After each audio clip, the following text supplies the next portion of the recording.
Let me tell you something about those nights when the whole world is asleep and you're wide awake. It's 2 a.m., and for some reason your mind just won't rest. You're lying there staring at the ceiling, or maybe the glow of your phone screen, and suddenly all the thoughts you've been pushing away all day come rushing back. Every worry, every what if, every memory you thought you buried rises up like a tide you can't control. Why does this happen? Why does the mind get so restless at night? During the day, there's noise everywhere. Conversations, work, errands, notifications. All of that keeps your thoughts distracted, almost like a buffer. But when the night gets quiet, when the distractions fade, that buffer disappears. You're left alone with your own mind, and that's when it starts digging. Psychologists say this isn't weakness. It's actually a very human response to stress and uncertainty. Our brains are wired to predict, to plan, to solve problems. And when the outside world goes silent, the brain turns inward. It replays conversations, analyzes decisions, creates scenarios about the future, even ones that may never happen. There's also a biological side to this.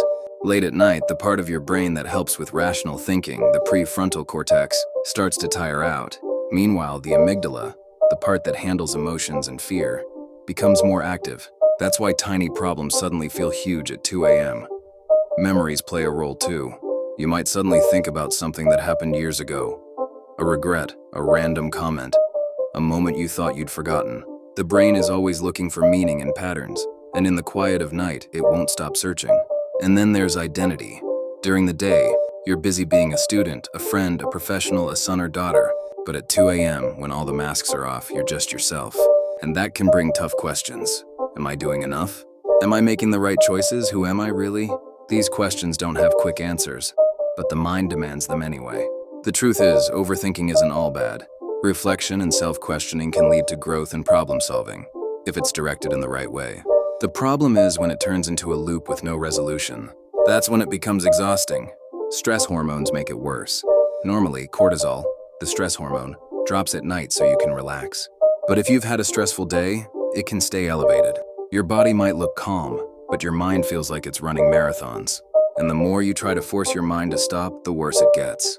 Ever told yourself, don't think about this? That almost guarantees you'll think about it even more. But here's the thing. There's also beauty in this struggle. Those 2 a.m. thoughts often reveal what you truly care about.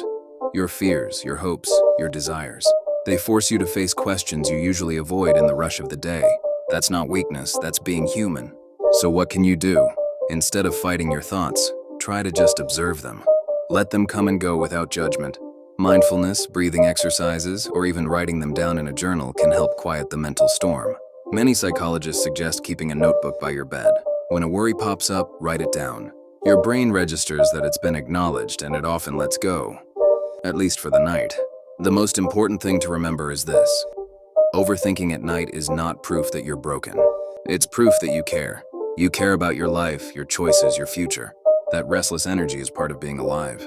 History shows us that some of the greatest ideas came in the quiet hours of the night. What feels like anxiety might also be the seed of creativity or clarity.